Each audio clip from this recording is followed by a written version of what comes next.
Good morning, class.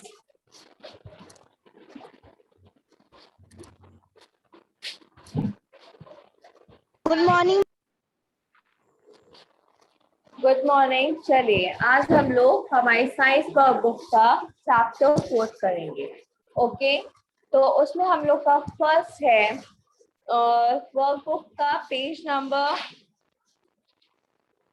24 खोलिए। इसमें हम लोग सबसे पहले पढ़ेंगे साइंस इन डेली लाइफ। मीन्स इस चैप्टर से रिलेटेड आपकी जो की पॉइंट्स है हम लोग सबसे पहले इसको रीड करेंगे। ठीक है, तो फर्स्ट की पॉइंट है आपका, in your day-to-day life, you come across cold objects like ice cream and hot objects like tea, electric heater, pan, on a fire, etc.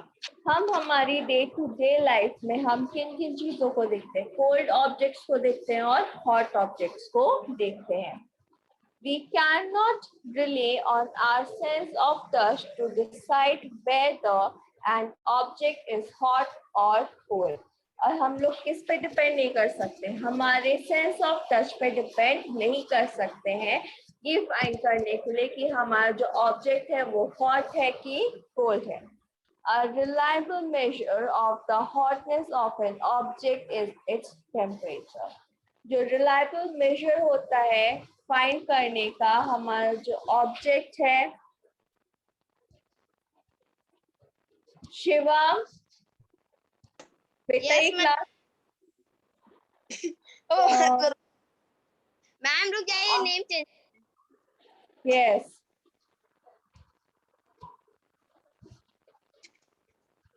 Okay. जो हमारा मेजर होता है उसको हम चेंज करने के लिए किसको चेक करते हैं? हमारे टेम्परेचर को चेक करते हैं। Temperature is the measure of hotness of an object. और टेम्परेचर क्या होता है? मेजरमेंट होता है जिससे हम क्या कर सकते हैं, हमारा ऑब्जेक्ट कितना हॉट है कितना कोल्ड है उसका टेम्परेचर हम टेम्परेचर के थ्रू फाइंड कर सकते हैं। अब नेक्स्ट पॉइंट है, a device called a thermometer is used to measure temperature. जो डिवाइस होता है टेम्परेचर को चेक करने के लिए उसको हम क्या बोलते हैं? उसको हम थर्मोमीटर बोलते हैं। A doctor uses a clinical thermometer to measure your body temperature. और जो डॉक्टर होता है वो क्लिनिकल थर्मोमीटर को यूज करता है हमारे बॉडी टेम्परेचर को चेक करने के लिए। If you observe a clinical thermometer closely, you will see that it consists of a long, narrow, uniform glass tube with a bulb at one end that consists of mercury. अगर आप क्या करें, अगर आप clinical thermometer को notice करें, ध्यान से देखें, तो उसमें क्या होगा? उसमें एक किंक प्रेजेंट होगी जो क्या करता है? मर्करी को होल्ड करने में हेल्प करता है। A shiny thread of mercury can be seen inside the thermometer. और थर्मोमीटर के अंदर हम लोग क्या देख सकते हैं? एक शाइनी थ्रेड देख सकते हैं। The kink is present in the thermometer that prevents the mercury from falling. और थर्मोमीटर में किंक प्रेजेंट होता है जो क्या करता है? मर्करी को फॉल होने से रोकता है। Mercury is a liquid metal that expands on heating. Mercury क्या है? Mercury एक liquid metal है जो क्या होता है? हीट करने के बाद expand हो जाता है, मीन्स बढ़ जाता है। Next point, two scales are used to measure thermometer. अब thermometer को measure करने के लिए हम two scales का use करते हैं। वन है आपका फर्स्ट है सेल्सियस स्केल एंड सेकेंड है आपका फ़ारेनहाइट स्केल। तो सेल्सियस स्केल में हम लोग यूज करते हैं 35 degree Celsius to 42 degree Celsius and Fahrenheit scale की जो रीडिंग होती है वो 94 degree Fahrenheit to 108 degree Fahrenheit तक होती है। In India, we use the Celsius scale. और इंडिया में हम किसको यूज करते हैं? इंडिया में हम सेल्सियस स्केल को यूज करते हैं। The normal body temperature of human being is 37 degrees Celsius. और जो ह्यूमन बॉडी का नॉर्मल टेम्परेचर होता है वो कितना होता है? 37 डिग्री सेल्सियस होता है। When a doctor uses a thermometer to measure your body temperature, he washes the thermometer with water or an antiseptic solution and jerk the thermometer to bring down the level of mercury below 35 degrees Celsius. जो doctors होते हैं वो क्या करते हैं? वो हमारी body के मेजरमेंट को चेक करने के लिए सबसे पहले थर्मोमीटर को वॉश करते हैं, वाटर से वॉश करते हैं या फिर एंटीसेप्टिक सॉल्यूशन से वॉश करते हैं और जर्क करते हैं, जिससे क्या हो, जो थर्मोमीटर है उसका टेम्परेचर कूल डाउन हो जाए। अगर मर्करी रेज हुआ है तो वो कहाँ पे आ जाए? वापस 35 डिग्री सेल्सियस पे आ जाए। He then place the thermometer under your tongue for 1 minute. और फिर वो क्या करता है? वो टंग के नीचे 1 मिनट के लिए थर्मोमीटर को पुट करता है। He removes the thermometer from your mouth and read it. और उसके बाद में वो क्या करता है? हमारे माउथ से थर्मोमीटर को रिमूव करता है और रीड करता है। Some precautions need to be followed by using the thermometer. जब भी हम थर्मोमीटर को यूज करते हैं तो उसके लिए क्या करना होता है? हमको कुछ प्रिकॉशंस को फॉलो करना होता है। Wash the thermometer before and after use. हमें क्या करना है? हमारे थर्मोमीटर को हमेशा वॉश करना होता है, यूज करने से पहले और यूज करने के बाद में। Ensure that the level of mercury is below 35 degrees Celsius before use. और इस बात का ध्यान रखना है कि जब भी हम थर्मोमीटर को यूज करने जाते हैं उसका जो टेम्परेचर है वो हमेशा क्या होना चाहिए? 35 डिग्री सेल्सियस से बिलो होना चाहिए। Keep the thermometer at the level of the eye while reading it. और जब भी हम क्या करते हैं? थर्मोमीटर को रीड करते हैं तो उसको हमेशा कहाँ रखना चाहिए? हमारे आईज के लेवल पे रखना चाहिए ताकि हम उसको क्या कर सके? अच्छे से एंड प्रॉपरली रीड कर सके। Handle the thermometer with care as it can break if it's a hard surface. और हमें क्या करना चाहिए? हमेशा हमारे जो आपका थर्मोमीटर है उसको ध्यान से होल्ड करना चाहिए। अगर वो किसी भी हार्ड सरफेस से हर्ट होगा, मतलब कि टकराएगा, तो वो क्या हो सकता है?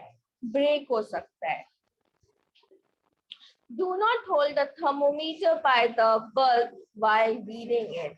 और जब भी हम क्या करते हैं? टेम्परेचर को चेक कर रहे होते हैं, मीन्स रीडिंग को रीड कर रहे होते हैं, तो कभी भी थर्मोमीटर को हमें उसके बल्ब से होल्ड नहीं करना चाहिए।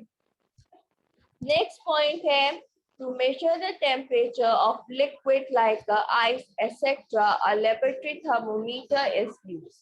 जब भी हमें क्या करना होता है? हमें आइस का टेम्परेचर या फिर किसी और लिक्विड का टेम्परेचर चेक करना होता है तो हम लोग हमेशा किसका यूज करते हैं? लेबोरेटरी थर्मोमीटर का यूज करते हैं। It has a range from 10 degrees Celsius minus 10 degrees Celsius to 110 degrees Celsius. और इसकी जो रेंज होती है वो कितनी होती है? -10 degree Celsius to 110 degree Celsius तक होती है। In addition of the above precautions, जो हमने अभी ऊपर precautions रीड करे थे उनके साथ में some more of the following should be observed while reading a clinical thermometer. जब भी हमने जो अभी क्लिनिकल थर्मोमीटर से रिलेटेड जो भी पॉइंट्स पढ़े थे उनके साथ में और भी कुछ एडिशन पॉइंट्स हैं जिनका हमें ध्यान रखना है। A thermometer should be kept upright and not tilted. हमेशा हमें थर्मोमीटर को कैसे रखना चाहिए, अपराइट रखना चाहिए, कभी भी उसको टिल्ट में नहीं रखना चाहिए। The bulb of the thermometer should be surrounded by all sides by the substance whose temperature has to be measured. और जो बल्ब होता है उसको क्या होना चाहिए, जिस भी सब्सटेंस का हम टेम्परेचर चेक कर रहे हैं उसका बल्ब कंप्लीटली उसके ऑब्जेक्ट के सराउंडिंग के अंदर होना चाहिए। The bulb should not touch the surface of the container. और कभी भी जो बल्ब है वो कंटेनर के सरफेस को टच ना करे।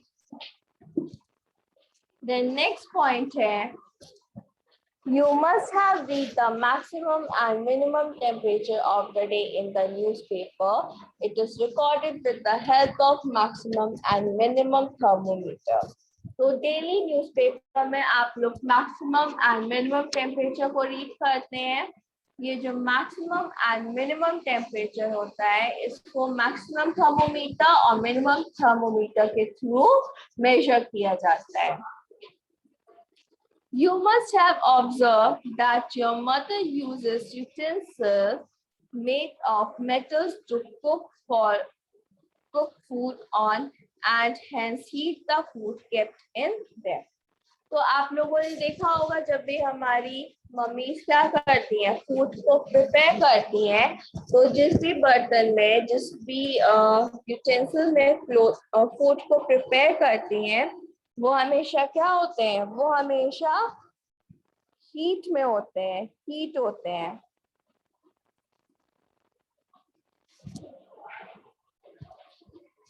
और उसी उन्हीं में क्या होता है, हमारा काफी देर तक, काफी लंबे टाइम तक फूड गर्म ही रहता है। The handle of these cooking utensils are usually made of wood or plastic, so they do not get heat and can be used to lift the utensils. तो इसलिए जो भी utensils हम यूज करते हैं उनमें जो मोस्टली हैंडल होता है वो मोस्टली किसका फॉर्म होता है, वुड का और प्लास्टिक का। क्यों? क्योंकि जो वुड और प्लास्टिक होती है वो कभी भी जल्दी हीट नहीं होती है और जिससे हम क्या कर सकते हैं, हमारे यूटेंसिल को हम इजीली लिफ्ट कर सकते हैं। Such materials do not allow heat to pass through them are called insulators. तो ऐसे materials जिनमें heat easily pass नहीं होती है, ऐसे materials को हम क्या बोलते हैं, ऐसे materials को हम insulators बोलते हैं। Woolen clothes keep us warm in winter because they are poor conductor of heat. जो वुलन क्लोथ्स होते हैं वो हमें क्या रखते हैं, विंटर में हमेशा वार्म रखते हैं और इसलिए क्या होते हैं, पुअर कंडक्टर ऑफ हीट होते हैं। And there is air trap between the wool fibers which prevent the flow of heat from our body to the cold surrounding. और वुलन फाइबर में क्या होती है, जो एयर होती है वो ट्रैप हो जाती है जिसकी वजह से क्या होता है, जो हीट का फ्लो होता है वो रुक जाता है। तो जो कोल्ड सराउंडिंग्स है उसमें जो हीट है वो ट्रैप हो जाती है और जिसकी वजह से क्या होता है, हमें ठंडी नहीं बल्कि हमें क्या लगती है, गर्मी फील होती है, वार्म फील होता है। It is for the same reason that two thin blankets joined together keep us warmer than one thick blanket. और यही एक रीजन है जब हम क्या करते हैं, एक साथ दो ब्लैंकेट्स को ज्वाइन कर लेते हैं तो वो हमें एक सिंगल थिन ब्लैंकेट से ज्यादा वार्म अप फील कराता है। अब नेक्स्ट पॉइंट है, the transfer of heat through the three states of matter can take place in one of the following ways. तो जो ट्रांसफर ऑफ हीट है वो क्या होता है, जो आपकी स्टेट्स ऑफ मैटर है, सॉलिड, लिक्विड एंड गैस, इनसे जो हीट ट्रांसफर होता है वो किस तरीके से प्लेस हो सकता है। तो फर्स्ट है, in solid transfer of heat take place through conductors. तो सॉलिड में जो हीट ट्रांसफर होती है वो किसके थ्रू ट्रांसफर होती है, कंडक्टर के थ्रू हीट ट्रांसफर होती है। The process by which heat is transferred from one particle to another in the direction of lower temperature without the actual movement of particles in the middle is called it conduction. वो process जिसमें क्या होता है, heat transfer होती है एक particle से दूसरे पार्टिकल में, और इसमें क्या होता है, जो लोअर टेम्परेचर होती है उसकी जो डायरेक्शन होती है उसमें एक्चुअली कोई भी मूवमेंट नहीं होती है, और जो मीडियम होता है ट्रांसफर होने का उसको हम बोलते हैं conduction. For conduction of heat to take place, the two objects need to be in contact with each other and the temperature of the two objects should be different. तो heat transfer होने के लिए क्या होना चाहिए, जो दोनों objects हैं वो हमेशा क्या होने चाहिए, एक दूसरे के कांटेक्ट में होने चाहिए, और उनका जो टेम्परेचर है वो भी क्या होना चाहिए, अलग होना चाहिए. जब दोनों के टेम्परेचर अलग होंगे तो जो हीट होगी वो क्या होगी, इजीली ट्रांसफर हो जाएगी. Heat always travel from a hotter object to the cooler object. तो इस बात का ध्यान रखिएगा, जो हीट होती है वो हमेशा हॉटर ऑब्जेक्ट से कूलर ऑब्जेक्ट में ट्रांसफर होती है. In liquid and gases, transfer of heat take place by convection. और जब हम लिक्विड और गैस की बात करते हैं, इसमें जो हीट ट्रांसफर होती है वो कन्वेक्शन के थ्रू ट्रांसफर होती है. Convection is a process of heat transfer from a hotter to a colder substance by the actual movement of the particles of the medium. Means इसमें क्या होता है, जो पार्टिकल्स होते हैं वो एक्चुअली मूव कर रहे होते हैं, इसीलिए क्या होता है, लिक्विड और गैस में हीट ट्रांसफर हो पाती है. Convection is not possible in solid because the molecules are firmly bound together and cannot move freely. और जो convection होता है ये कभी भी solid में possible नहीं है. क्यों? क्योंकि solid में जो particles होते हैं वो एक दूसरे से जुड़े हुए होते हैं, वो freely move नहीं कर पाते हैं, इसीलिए सॉलिड में कभी भी कन्वेक्शन का जो फॉलो है वो नहीं होगा, बल्कि किसमें फॉलो होगा कन्वेक्शन, लिक्विड एंड गैस में फॉलो होगा.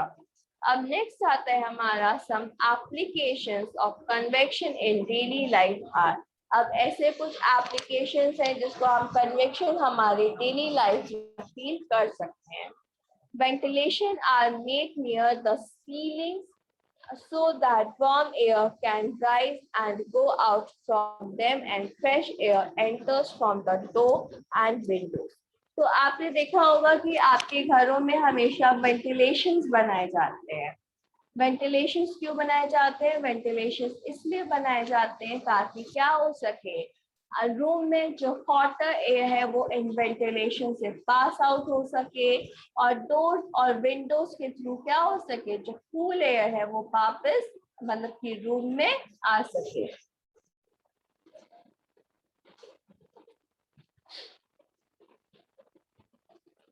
Room heater are kept on the floor so that the air heated by the heater moves up and cooler air from the tops come down and get heated and rise again. और यही एक reason है हमारे rooms में जो हम heaters को रखते हैं उनको हम कहाँ पे रखते हैं, फ्लोर पे रखते हैं, जिससे क्या होता है जो नीचे की एयर होती है वो गर्म होती है और कहाँ पर रेस करती है, राइज करती है, ऊपर की तरफ राइज करती है, और जो ऊपर कूलर एयर प्रेजेंट होती है वो नीचे आती है, वार्म होती है और ऊपर की तरफ वापस राइज करती है. तो ये साइकिल इसी तरीके से कंटिन्यू चलता रहता है.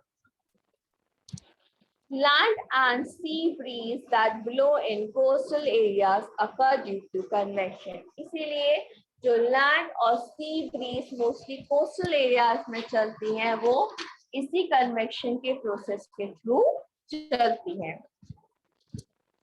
You sit in front of fire and feel warm. तो जब भी आप फायर के सामने बैठते हो तो आपको काफी वार्म फील होता है.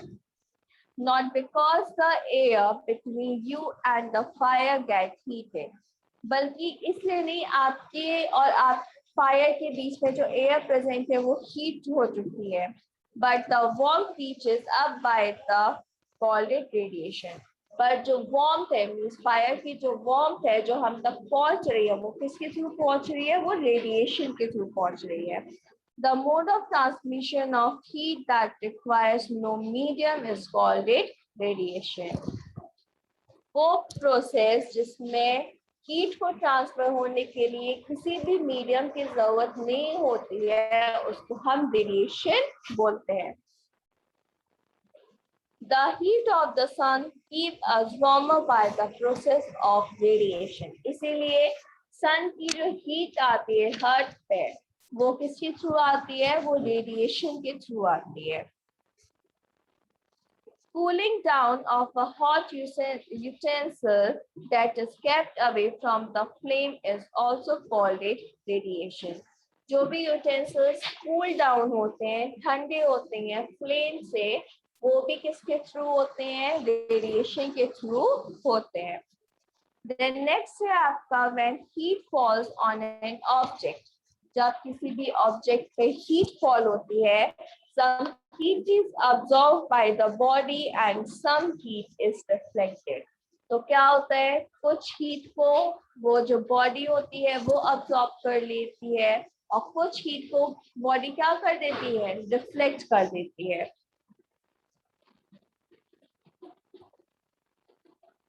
Dark colored object absorb more heat than light colored object. और यही एक रीजन है जिसमें क्या होता है, जो डार्क कलर ऑब्जेक्ट्स होते हैं डार्क कलर्स के, वो क्या करते हैं, ज्यादा से ज्यादा हीट को अब्सॉर्ब करते हैं instead of light colours. Light colours object क्या करते हैं, हीट को रिफ्लेक्ट करते हैं.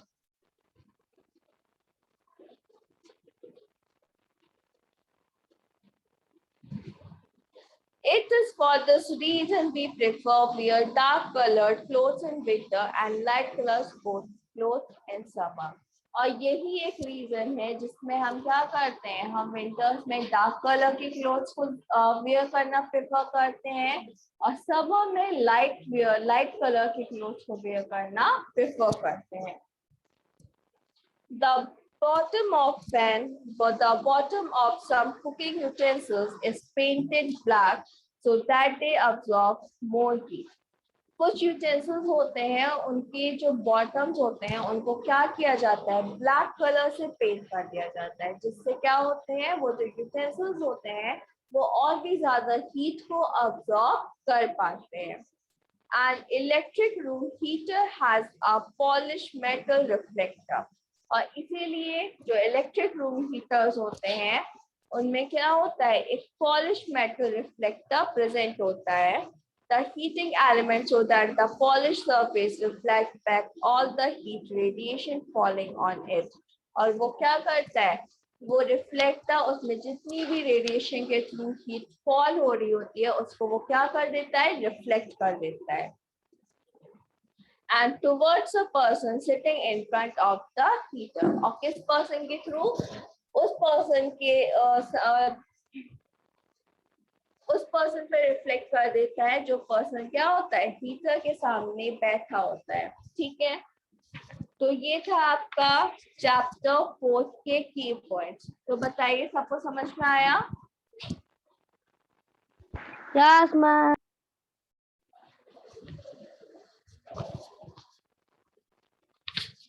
Yes, ma'am. चलिए अब सब लोग आइए प्रैक्टिस शीट फर्स्ट पे.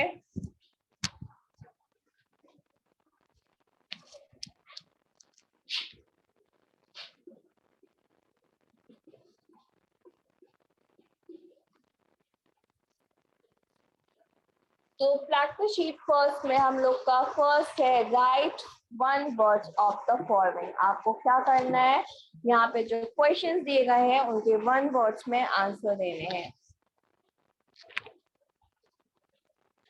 तो the unit in which temperature is measured. अब वो टेम्परेचर की यूनिट क्या है जिसमें हम टेम्परेचर को मेजर करते हैं। तो बताइए क्या होगा इसका आंसर, किसी को पता है?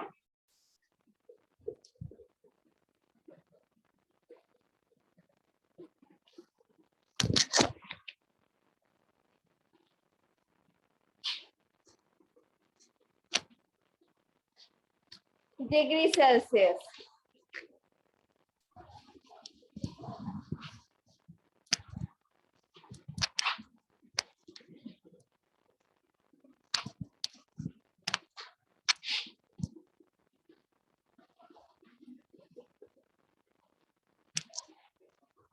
तो फर्स्ट क्वेश्चन का आंसर है आपका डिग्री सेल्सियस। सेकंड क्वेश्चन है normal body temperature in degree Celsius is. जो नॉर्मल बॉडी टेम्परेचर है डिग्री सेल्सियस की वो क्या है? 37 डिग्री सेल्सियस। देन आपका नेक्स्ट क्वेश्चन है range of temperature in a clinical thermometer. Clinical thermometer का जो टेम्परेचर रेंज है वो आपको बताना है।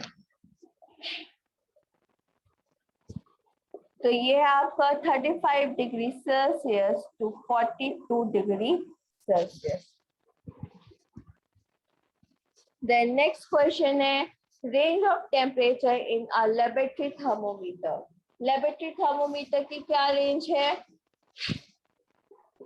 -10 degree Celsius to 110 degree Celsius. Then आपका लास्ट क्वेश्चन है liquid use in a clinical thermometer. Clinical thermometer में कौन सा लिक्विड यूज किया जाता है? तो लास्ट फिफ्थ है इसका आंसर मर्करी।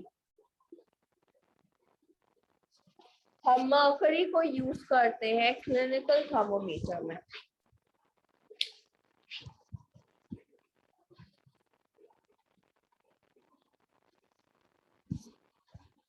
सबका कंप्लीट हो गया?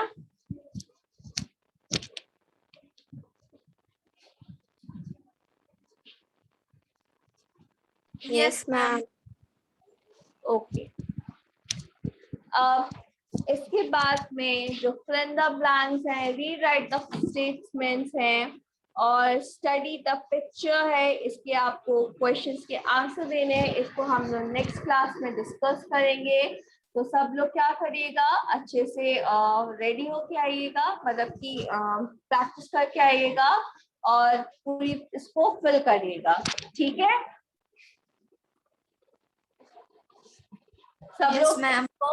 सब लोग इसको अपनी बुक में फिल करिएगा। तो नेक्स्ट क्लास में हम लोग इसको डिस्कस करेंगे। Okay, Yes, ma'am. Thank you students. Thank you students. Thank you, ma'am.